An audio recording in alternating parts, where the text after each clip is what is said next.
네, 강프로입니다. 하나마이크론 봅니다. 하나마이크론이 7.5% 빠졌습니다. 일단 금요일이고요. 그리고 미증시를 안 볼 수가 없죠. 미증시가 지금 어저께 토요일 날 마감된 그 상황을 보면 2% 빠졌습니다. 나스닥이. 자, 그런데 여기서 중요한 게 하나 있어요. 자, 미증시 한번 보면서 이야기를 드릴게요. 하나마이크론을 보면서 미증시를 지금 안 볼 수가 없습니다. 자, 내용 한번 보시면 일단 다우는 0.5% 올랐고 나스닥은 2% 떨어졌습니다. 근데 이 떨어지는 과정에서 어떤 일이 있었는가 보면 다우는 올랐고 나스닥은 떨어졌기 때문에 기술주 반도체 쪽이 하락했다는 걸 알 수 있죠. 자, 이렇게만 보면 굉장히 걱정하시는 분들이 많을 거예요. 그런데 우리가 이걸 한번 봐야 됩니다. 자, 지금 나스닥이 떨어지는 과정에서 무슨 일이 있었는가? 물론 요즘에 이슈되고 있는 이란 그리고 이스라엘과의 문제점, 그리고 이스라엘 쪽에서 반도체에 대한 생산을 어느 정도 인텔 기준에서 한 10% 정도를 맡고 있기 때문에 서버를 만드는 데는 인텔 CPU가 지금 들어갑니다. 그러면 서버를 늘리는 과정에서 약간 좀 문제가 생기는 거 아닌가, 수급에 대한 문제가 생기는 거 아닌가, 그런 부분이 있는데 지금 이란과 이스라엘에 대한 문제는요. 일단 거의 뭐 외곽 쪽을 뭐 공격하고 있는 뭐 그런 상황이에요. 근데 여기서 확전이 되는 걸 둘 다 바라지 않습니다. 그리고 무엇보다 지정학적인 위험들, 이런 전쟁 관련된 위험은 일시적인 요인밖에 되지 않아요. 원래부터 그랬지만 올해 24년도는 특히 그럴 수밖에 없는 게 24년 11월, 올해 11월이죠. 11월 달에 뭐가 있죠? 미국 대선이 있죠. 그래서 지금 이스라엘에서 하고 있는 이런 일련의 행동들을 바이든 그리고 미국 쪽에서 굉장히 안 좋게 봅니다. 근데 어쩔 수 없이 지금 그 이스라엘이나 이런 쪽을 도와줄 수밖에 없는 그런 상황인 거죠. 왜? 지금 바이든의 선거 캠프에 들어와 있는 자금들, 그쵸? 이 그 선거 비용들, 선거 대비한 이런 자금들이 이스라엘 쪽 유대인 자금들이 상당히 많기 때문에 그렇습니다. 그래서 최소한의 무언가는 하기는 할 거다. 근데 지금 양측이 한 번씩 치고받았기 때문에 이런 것에 대한 문제는 더 이상 발생하지 않을 거다. 그런데도 불구하고 미증시는 왜 이렇게 하락을 했을까요? 특히나 반도체 쪽으로 이렇게 하락폭을 굉장히 크게 키운 이유 중에 하나가 가격이 먼저 반영했기 때문입니다. 그런데 이 가격이 먼저 반영했다는 부분에 대해서 이해할 필요가 있는 게 선반영 논리에 대한 이해가 필요하다는 거예요. 이 선반영 논리에 대한 이해는 어떻게 보셔야 되냐면 주가는 먼저 올라갑니다. 먼저 올라가는 과정에서 뭐가 나오느냐? 실적과의 지금 현재 가격과의 차이. 괴리가 이 발생을 하게 되고요. 이 괴리에 대한 부분을 내가 이해하는 건 한 가지 내용밖에 없습니다. 그게 뭐냐? 자, 보세요.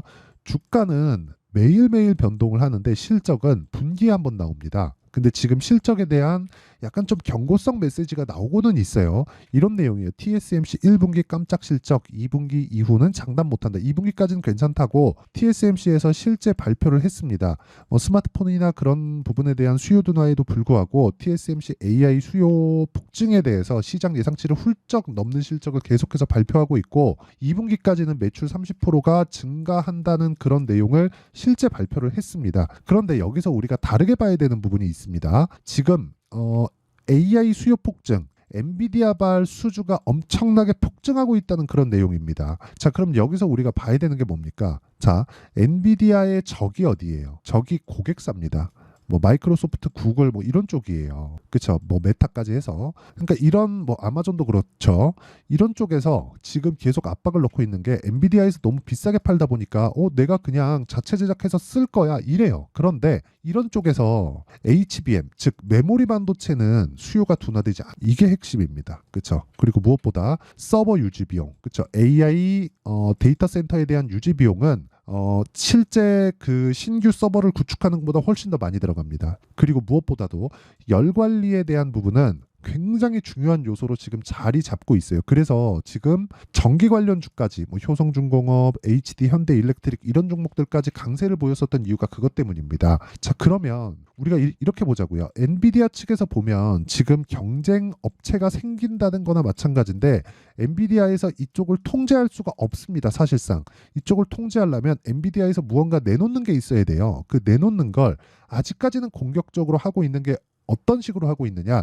엔비디아에서 턴키로 제공을 하겠다. 서버까지 다 만들어서 제공을 하겠다. 하지만 너네도 살라면 사라. 근데 내가 만드는 것과 너네가 사는 것에 대한 성능 제한을 걸겠다. 이렇게 나왔어요. 그런데 그 성능 제한을 거는 것조차도 새롭게 만드는, 그쵸? 새롭게 만드는 여기 그 고객사들이 새롭게 만드는 것보다는 성능이 더 좋을 겁니다. 그런데 이거를 약간 조금 좀 뒤집어서 생각을 해보면 엔비디아의 고객사들은 소프트웨어 회사입니다. 즉 쿠다를 넘을 수 있는 무언가의 그 소프트웨어 생태계를 만들 능력이 있는 기업들이에요. 근데 여기서 설계까지 도맡아서 하겠다? 그런데 이 설계를 도맡아서 하는데도 뭐 사업부를 다시 꾸려야 되고 돈이 들어가니까 그 비용 대비해서 엔비디아가 어느 정도의 상황을 맞출지는 뭐 그거는 지켜봐야겠지만 엔비디아 측에서도 이걸 알고 있어요. 그래서 엔비디아에서 그 얼마 전에 GTC를 하면서 발표했었던 내용을 보면 너무 공격적인 면 그리고 자기만의 무언가에 대한 그런 부분 그런 걸 부각했지만 약간의 당근도 줬단 말이죠. 그러니까 이런 조율에 대한 부분이 필요하다. 근데 이런 것에 대한 결과가 어떻게 나올지는 가봐야 알죠. 근데 여기서 우리가 생각해야 되는 게 정말 중요한 게 있습니다. HBM은 범접할 수 없다. 그렇죠.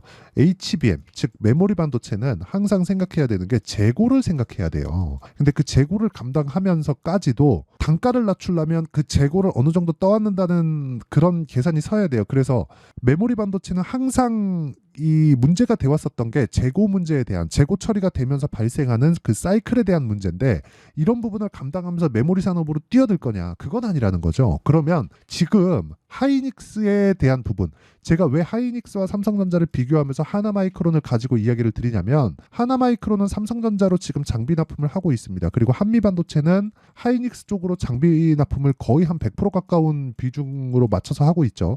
근데 한미반도체는 다른 쪽도 갈 수 있어요. 근데 하나마이크론은 지금 상태에서는 다른 쪽으로 가기 어렵습니다. 근데 여기서 우리가 봐야 되는 게 하이닉스는요. 그렇죠. 하이닉스는 100%풀 생산량을 다 때려박아서 생산을 다 해놨는데도 불구하고 그게 완판이 됐어요. 그러니까 더 이상 생산 능력을 높일 수 없는 수준까지 지금 공장을 돌리고 있다는 거예요. 그런데 삼성전자는 지금 납품했다는 이야기가 나오나요? 안 나오죠. 계속해서 테스트하고 있다 그렇게 이야기하잖아요. 그러니까 하나마이크론에 대한 상승 여력이 한미반도체처럼 된다 그런 건 아니지만 하나마이크론에 대한 삼성전자 쪽의 납품 여력이 아직까지 남아있기 때문에 왜 엔비디아나 다른 쪽에서 GPU 즉 AI 반도체를 만들더라도 메모리 반도체는 필요하니까 이런 쪽에 대한 수요가 발생할 수밖에 없다. 근데 그런 과정에서 뭐 이란과 이스라엘 뭐 이런 전쟁 관련된 그런 위험 요소들을 만난 겁니다. 그러면 지금 우리가 봐야 되는 건 여기 삼성전자 자 보세요. 86,000원까지 올랐다가 아직까지 실적에 대한 기대감이 약간 부족하다 보니까 다시 내려왔다는 거죠. 그러면 가격적인 부담이 상대적으로 많이 적어요. 미증시는 물론이고 한국에서 하이닉스보다도 훨씬 더 적습니다. 그래서 상승 여력을 따져봐라 그러면 삼성전자가 훨씬 더 크다. 그럼 삼성전자의 실적에 맞춰서 하나마이크론의 실적이 좋아질 수 있는 그런 상황이 되기 때문에 하나마이크론에 대한 가격대는 우리가 알고 가야 된다. 그리고 이 타점에 대한 부분 그렇죠. 이 타점에 대한 실시간 타점에 대한 부분을 제가 소통방에서 모두 공유를 하고 있고 지금 한 900분 정도가 함께하고 있습니다. 자 여기 4월 19일 시장가 매수 8시 49분 이구산업 그렇죠. 제가 어느 타점에 공략을 하는지를 알아야 돼요. 자 이 내용을 한번 보시면 정확하게 이렇게 진행되는 내용이 있습니다. 자 이구산업 정확하게 제가 돌파하는 구간에서 공략한 결과 시장이 폭락하는 금요일 날에도 12.9%의 상승세를 보였다. 그리고 이런 부분을 소통방에서 장 시작 전에 공유를 했다. 이렇게 할 수 있는 이유가 돌파하는 구간을 공략했기 때문이고요. 다른 종목을 보더라도 마찬가지입니다. DI 같은 경우에도 제가 이쪽 뒤에 시세는 먹지 못했지만 올라가는 구간에서 매수한 결과 뭐 26%, 22%, 18% 이런 식으로 계속해서 수익 실현을 해 나가고 있다는 점 그리고 무엇보다 뭐 자람 테크놀로지나 그런 종목을 보더라도 모두 돌파 구간에서 공략을 합니다. 그래서 하나 마이크론도 그렇게 매매를 해야 되는데 하나 마이크론의 돌파 구간 그리고 다른 종목군들 전체적으로 주도주의 돌파 구간을 내가 어떻게 공략하고 가격대를 못 잡겠다 하시는 분들은 소통방으로 들어오시면 되고 구독과 좋아요만 눌러주시면 입장 가능하고요. 상단에 있는 전화번호로 구독 또는 소통 또는 10억이라고 문자 보내주시는 분들에 한해서만 제가 소통방 입장 링크를 순차적으로 공유를 해드리도록 하겠습니다. 자 그러면 제가 어느 타점에서 공략을 하고 왜 이런 종목군들을 공략을 하는지 다 이야기를 드렸고 지금 하나 마이크론에 대해서 긍정적으로 볼 수밖에 없는 점 그리고 무엇보다 상대적으로 약한 움직임 한미반도체보다는 약한 움직임을 보였기 때문에 떨어지는 과정에서도 조금 더 한미반도체보다는 가파르게 떨어졌다고 볼 수도 있습니다. 그런데 삼성전자 쪽으로 납품을 하는 점 그쵸? 장비 납품을 하는 점, 그리고 삼성전자에 대한 생산 능력은 아직까지 남아 있다는 점, 그리고 무엇보다 2분기까지 좋지만 2분기에 이런 칩 관련 쪽이 떨어진다고 하더라도 경쟁사들이 붙었을 때 그것에 대한 기대감을 반영했을 때 삼성전자에 대한 상승 여력은 아직까지 남아 있다. 그래서 하나마이크론의 실시간 타점, 그리고 전체적으로 주도주를 공략해야 되는 상황, 그게 뭐냐? 원리를 알자는 겁니다. 지금까지 원리에 대해서 이야기를 드렸지만 디테일한 부분, 그리고 지금 시장이 너무 어렵기 때문에 하나마이크론의 실시간 타점, 그렇죠? 이 내용은 제가 별도로 문자로 공개를 하도록 하겠습니다. 실시간 타점을 문자로 공유를 해드리도록 할 테니까 구독과 좋아요, 그렇죠? 구독과 좋아요 눌러주시고 상단에 있는 전화번호로 하나라고 문자 보내주시는 분들에 한해서만 제가 하나마이크론의 실시간 타점을 문자로 공유를 해드리고요. 가격과 단기 보유 전략을 공유를 해드리도록 하겠습니다. 단기는 2주 동안 내가 수익 전환시킬 수 있는 가격에 대한 부분을 의미를 합니다. 이게 되지 않으면 주식시장에서 내가 살아남기라는 너무 어렵습니다. 그래서 무엇보다 중요한 타점, 그리고 타점을 어떻게 잡는지 이 내용을 제가 문자로 공유를 해드리도록 할 테니까 구독과 좋아요 눌러주시고 상단에 있는 전화번호로 하나라고 문자 보내주시면 됩니다. 그리고 전체적으로 내가 내용이 필요하다, 그리고 전체적인 주도주에 대해서 파악이 필요하고 실시간 타점을 받아보고 싶다 하시는 분들은 소통방으로 들어오시면 되고요. 소통방은 구독과 좋아요 눌러주시고 상단에 있는 전화번호로 구독이나 10억 소통 이런 식으로 그쵸 문자 보내주시면 제가 소통방 입장 링크를 공유해 드리도록 하겠습니다. 자, 그럼 내용 정리 한번 하면 올라가는 종목을 해야 된다. 왜? 올라가는 종목은 돈이 들어오고 있다는 거고, 돈이 들어온다는 건 앞으로 좋아질 만한 내용이 있다는 것이기 때문에 어쩔 수 없이 올라가는 종목을 해야 될 수밖에 없고, 올라가는 종목을 했을 때 어느 정도 결과가 나오는지 제가 제 타점을 공유를 해드리면서 이야기를 드렸죠. 그리고 전체적인 성과를 보면 그쵸 이런 정도의 계좌 수익을 만들어낼 수 있다. 그리고 이 내용에 대한 부분을 완벽하게 이해하려면 타점에 대해서 이해를 해야 되는데, 그 타점에 대한 부분, 그쵸? 완벽하게 이해했을 때 내가 어느 정도까지 성과를 낼 수 있고, 그리고 어떻게 분류를 해야 되는지까지 제가 다 이야기를 드리도록 할 테니까 영상 끝까지 시청하시고요. 모든 분들이 성공 투자하셨으면 참 좋겠습니다. 자, 24년도가 돼서도 시장은 여전히 어렵습니다. 자, 근데 시장은 항상 어려울 거예요. 앞으로도 계속해서 어려워질 겁니다. 자, 근데 제가 매월 대시세 종목을 구독자분들에게 공개를 합니다. 자, 내용을 보면 12월 달에 실제 공개를 했었던 강프로의 대시세 종목에 대한 내용인데, 대기업을 상대로 안정적인 매출 구조를 가지고 있고요. 그리고 현재 주요 거래처는 삼성전자, 인텔, 하이닉스, TSMC, 해외에 반도체 관련된 기업이라는 걸 알 수 있죠. 그만큼 1월 달에 제가 보고 있었던 종목은 반도체 관련주라는 걸 알 수 있습니다. 공개를 해드리면 이 내용입니다. 여기 어보브 반도체, 그쵸? 실제 제가 거래한 내용을 공개를 한 거고요.